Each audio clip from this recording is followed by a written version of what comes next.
Bayan Kinde, kita semua dapat warisan. Tapi warisannya bukan uang, melainkan cara berpikir tentang uang. Pertanyaannya, cara berpikir yang kita warisi itu benar nggak? Atau jangan-jangan justru itu yang bikin kita susah maju? Hari ini, kita akan bongkar 9 buku yang benar-benar bisa mengubah cara kamu melihat uang.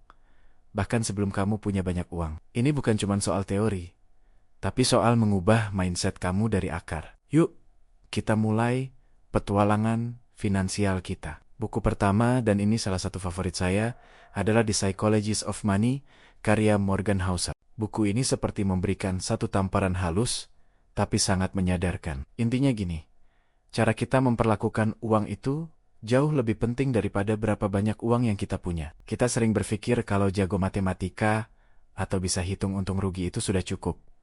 Ternyata, enggak. Morgan Housel bilang, keputusan finansial itu bukan soal angka, tapi soal emosi, pengalaman masa lalu, dan pola pikir yang tanpa sadar kita pegang erat-erat. Pernah nggak kamu merasa sudah gajian, sudah bikin anggaran, tapi tahu-tahu di akhir bulan uangnya habis gitu aja? Nah, buku ini akan bantu kamu menyelami kenapanya. Kenapa kita cenderung boros saat lagi senang, atau kenapa kita takut banget investasi padahal tahu itu penting. Ini bukan buku yang ngajarin cara cepat kaya, tapi buku yang ngajarin cara berdamai dengan uang dan diri sendiri. Kalau kamu sering bingung kenapa uang cepat habis, bacalah buku ini. Dijamin, kamu akan melihat perilakumu sendiri dengan cara yang benar-benar baru. Buku kedua, ini legendaris banget, Rich Dad Poor Dad, karya Robert Kiyosaki.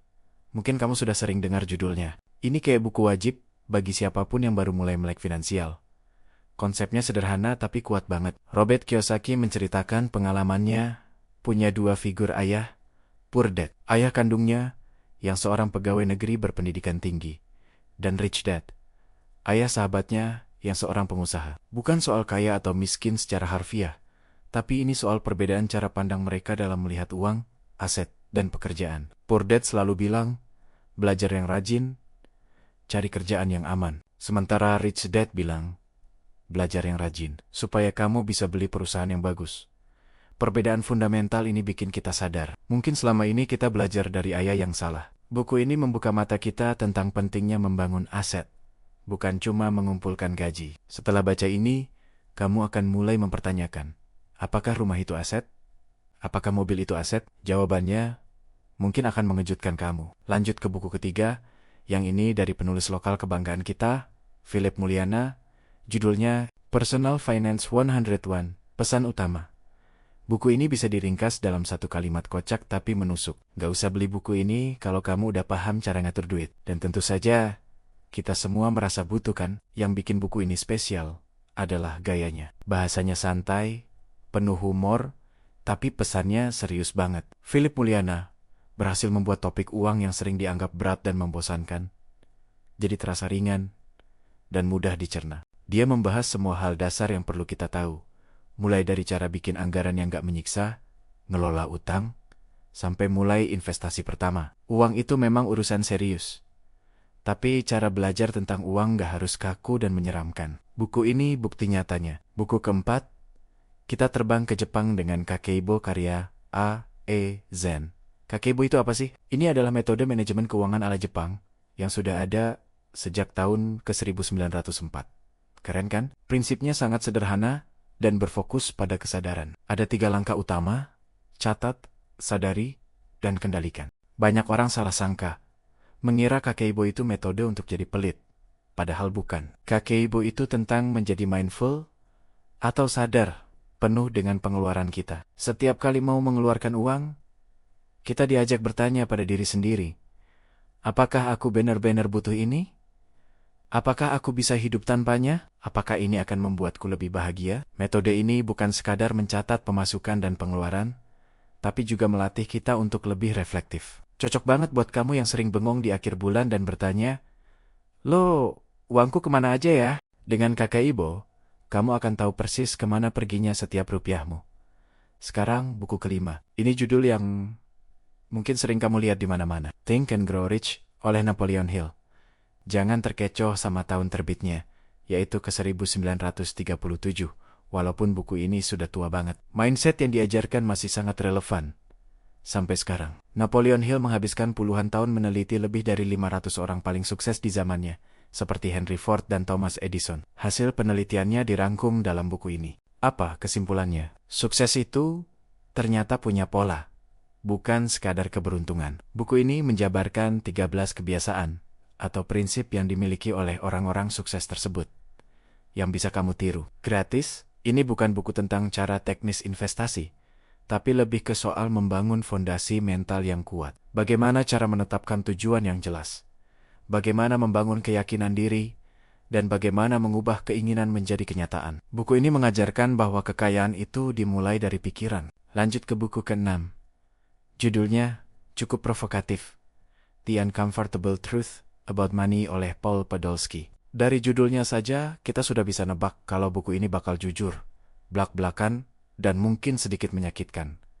Dan memang benar, Paul Podolsky nggak basa-basi. Dia bilang, uang mengendalikan hidup kita jauh lebih dari yang kita mau akui. Buku ini membuka tabir-tabir ilusi yang sering kita bangun soal uang. Misalnya, anggapan bahwa orang kaya pasti jahat, atau uang tidak bisa membeli kebahagiaan. Podolsky membongkar semua itu dengan data dan logika yang tajam. Tapi tujuannya bukan untuk bikin kita pesimis. Justru sebaliknya, dengan memahami kebenaran yang tidak nyaman ini, kita bisa berhenti menjadi korban dari permainan uang. Begitu kamu paham aturan mainnya, kamu bisa mulai mengendalikan uang, bukan dikendalikan olehnya. Ini buku untuk kamu yang siap menerima kenyataan pahit demi masa depan finansial yang lebih baik. Buku ke-7, The Barefoot Investor karya Scott Pope.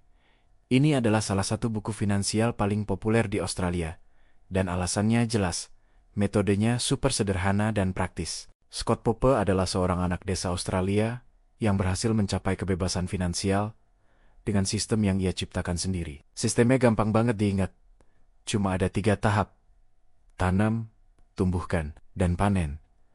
Tanam berarti menyiapkan fondasi keuangan yang kuat, seperti dana darurat dan asuransi. Tumbuhkan adalah fase di mana kita mulai berinvestasi secara rutin untuk jangka panjang. Dan panen adalah saat kita menikmati hasil kerja keras kita di masa pensiun. Yang menarik, Scott Pope memberikan langkah-langkah yang sangat detail, bahkan sampai cara mengatur rekening bank agar otomatis berjalan sesuai sistemnya. Ini cocok banget buat pemula yang ingin langkah-langkah praktis, pelan tapi pasti menuju kemerdekaan finansial. Terakhir, buku ke-9, The Richest Man in Babylon oleh George S. Clason. Kalau kamu suka cerita dongeng atau perumpamaan, kamu pasti akan suka buku ini. Ini adalah buku finansial yang dikemas dalam bentuk cerita-cerita dari zaman Babilonia kuno. Bahasanya sederhana, seperti mendengarkan kakek bercerita, tapi isinya adalah prinsip-prinsip keuangan yang abadi. Pesan utamanya sangat mendasar. Bekerjalah untuk mendapatkan penghasilan. Sisihkan sebagian untuk ditabung, investasikan tabunganmu agar uangmu bekerja untukmu. Dan jangan berutang tanpa alasan yang produktif. Mungkin terdengar kuno dan klise, iya. Tapi apakah masih relevan? Tentu saja relevan sepanjang sejarah manusia. Prinsip-prinsip inilah yang menjadi fondasi dari semua strategi keuangan modern. Nah, itu tadi 9 buku finansial yang menurut saya wajib banget dibaca, terutama buat kita para Gen Z yang sedang merintis jalan. Dari 9 buku ini, mana yang paling bikin kamu penasaran? Atau mungkin ada buku lain yang jadi favoritmu? Kalau kamu mau saya bahas salah satu buku ini lebih dalam, mungkin kita bedah bab per bab. Tulis judul bukunya di kolom komentar ya. Dan kalau kamu suka belajar finansial dengan cara yang ringan, santai, dan membumi seperti ini, jangan lupa subscribe channel ini, biar kamu gak jalan sendirian dalam perjalanan melek finansial ini. Terima kasih sudah nonton, sampai jumpa di video berikutnya.